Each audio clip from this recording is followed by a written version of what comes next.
السلام علیکم ناظرین، آپ دیکھ رہے ہیں میرا یوٹیوب چینل ملک حمزہ آفیشیل۔ ناظرین، گزشتہ دن پاکستان کی بڑی جماعتوں میں سے ایک جماعت پی ٹی آئی کے بہت سے امیدواروں کے کاغذات نامزدگی مسترد کیا گیا، یعنی وہ الیکشن نہیں لڑ سکتے۔ پاکستان کی تاریخ میں شاید پہلی دفعہ اتنی بڑی تعداد میں کسی پارٹی کے امیدواروں کے کاغذات مسترد کیے گئے ہیں۔ یہ کیوں ہوا؟ یہ اس وجہ سے ہوا کہ بقول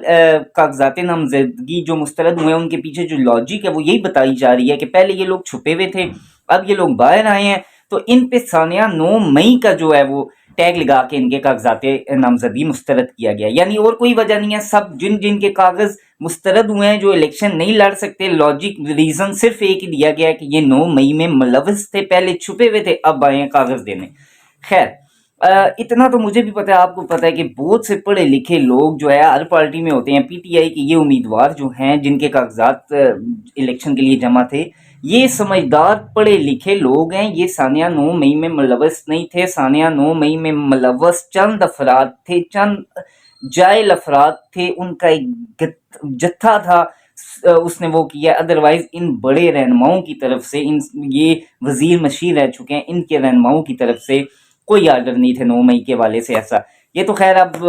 نہیں، ظاہری بات ہے معاملہ کس کروٹ بیٹھ ہی نہیں رہا، کیا ہوگا۔ بہرحال اتنی بڑی تعداد میں ایک پارٹی کے رہنماؤں کے اگر کاغذات نامزدگی مسترد ہوں تو یہ اچھی بات نہیں ہے، یہ بالکل بھی اچھی بات نہیں ہے۔ اس سے بہتر ہے کہ آپ ثانیہ 9 مئی کے ساتھ پی ٹی آئی کو آپ بالکل کراس لگا دیں، پی ٹی آئی کا الیکشن لڑنے کا نام و نشان نہ ہو، وہ چیز بہتر ہے بنسبت اس چیز کے کہ آپ ہر امیدوار کے کاغذات آپ مسترد کر رہے ہیں۔ آپ ان کو بالکل الیکشن لڑنے کی اجازت ہی نہ دیں، آپ ان پہ بین لگائیں، آپ کہیں 2023 کا الیکشن پاکستان تحریک انصاف پاکستان میں نہیں لڑ سکتی، 5 سال نہیں لڑ سکتی، 3 سال نہیں لڑ سکتی، وہ چیز شاید پھر بھی قابل قبول ہوگی، لیکن یہ چیز قابل قبول نہیں ہے کہ آپ انہیں میدان دے بھی رہے ہیں اور نہیں بھی دے رہے، نیچے اتارتے بھی ہیں اور پھر اوپر بلا لیتے ہیں۔ یہ غلط کام کیا جا رہا ہے، یہ سراسر نظر آتا ہے کہ یہ زیادتی ہے، کوئی بولے نہ بولے ہر کسی کا اپنا ایک ہے، لیکن یہ غلط کیا جا رہا ہے۔ قاسم سوری 2 4 5 بندوں کے تو آپ مسترد کر سکتے ہیں کہ کسی نے آئین توڑا، کسی نے یہ کیا، لیکن میجورٹی نے ایسا کوئی کام نہیں کیا جس کی وجہ سے آپ ان کے کاغذات نامزدگی مسترد کر رہے ہیں۔ ثانیہ 9 مئی میں یہ لوگ شامل نہیں تھے۔ پاکستان کا کوئی جو ان سے نا وہ پڑھا لکھا سمجھدار ذہن رکھنے والا بندہ 9 مئی میں ملوث نہیں تھا۔ ملوث وہی لوگ تھے جو جیل تھے، اور کچھ اگر پڑھے لکھے شامل بھی تھے تو وہ پڑھے لکھے جیلوں میں آتے ہیں۔ ادروائز عقل و فہم رکھنے والا بندہ، ذہانت رکھنے والا بندہ 9 مئی میں کوئی بھی، یہ تو ایک آرمی کی انسٹیٹیوشنز تھی نا، آپ اگر کوئی ایسی ویسی بات ہو تو پبلک انسٹیٹیوشن، پرائیویٹ انسٹیٹیوشن، کسی بھی کوئی سمجھدار بندہ حملہ نہیں کرتا، ملک میں کوئی کیسے بھی حالات ہوں، جو مرضی ایشو ہو۔ تو یہ ایک انتہائی افسوسناک جو ہے 9 مئی بھی انتہائی افسوسناک ہے، اور یہ جو پی ٹی آئی کے ساتھ پاکستان میں چل رہا ہے اس وقت، یہ بھی انتہائی افسوسناک ہے کہ آپ بالکل ان کو بین کریں گے شاید اتنا مسئلہ نہ ہو، لیکن آپ ان کے کاغذات نامزدگی جس طریقے سے تڑ و تڑ مسترد کر رہے ہیں، یہ ایشو ہے۔ ادروائز اللہ تعالیٰ، میں تو کہتا ہوں یہ عام معافی والی جو بات ہے، ایک دفعہ یہ اگر ہوتی ہے تو اس میں کوئی حرج نہیں ہے۔ ایک دفعہ میری نظر میں عام معافی ہو، سزا انہیں مل گئی ہے، لگ بھگ 6 مہینے ہو گئے ہیں، 7 مہینے، تو کام بہت غلط تھا، لیکن اس طرح نہ ہو، بین لگا دیں، قابل قبول ہے، لیکن اس لیول پہ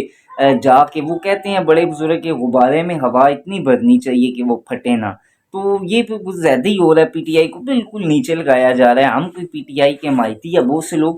ان دنوں ٹی وی پہ جو پی ٹی آئی کے حمایتی نہیں بھی رہے ہیں وہ بھی یہ بات کر رہے ہیں کہ یہ تھوڑا سا زیادہ ہو رہا ہے، یہ غلط ہو رہا ہے، تو میں بھی اسی چیز کو آگے لے کے چاہ رہا ہوں کہ یہ تھوڑا زیادہ ہو رہا ہے، آپ بالکل بین لگائیں، کوئی ایشو نہیں ہے، لیکن اس طرح نہ کریں آپ کہ انہیں اتار بھی رہے ہیں اور رسی اپنے پاس رکھ کے انہیں آپ جو ان سے وہ پانی میں اتار رہے ہیں، اور یہ انتہائی غلط قدم اٹھایا جا رہا ہے پاکستان میں۔ آج ایک پارٹی، کل کوئی دوسری پارٹی کو کسی اور چیز میں ملوث کر کے یہ معاملات کیے جا سکتے ہیں۔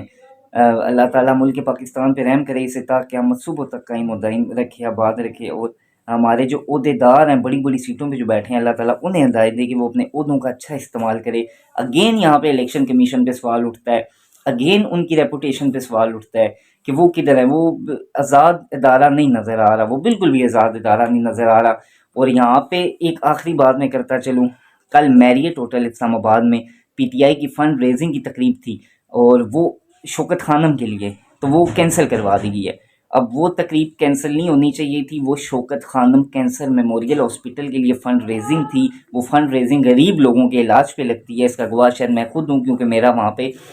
کسی نہ کسی تعلق سے وہاں پہ چکر لگی ہیں، جو میں نے خود آبزرو کیا کہ وہاں پہ واقعی غریب لوگ آ کے اپنا علاج کرواتے ہیں۔ تو اللہ تعالیٰ ملک پاکستان پہ رحم کرے، ہم سب کو ہدایت عطا فرمائے۔ میرے چینل کو لائک اور سبسکرائب کر دیں۔ پاکستان زندہ باد، خدا حافظ۔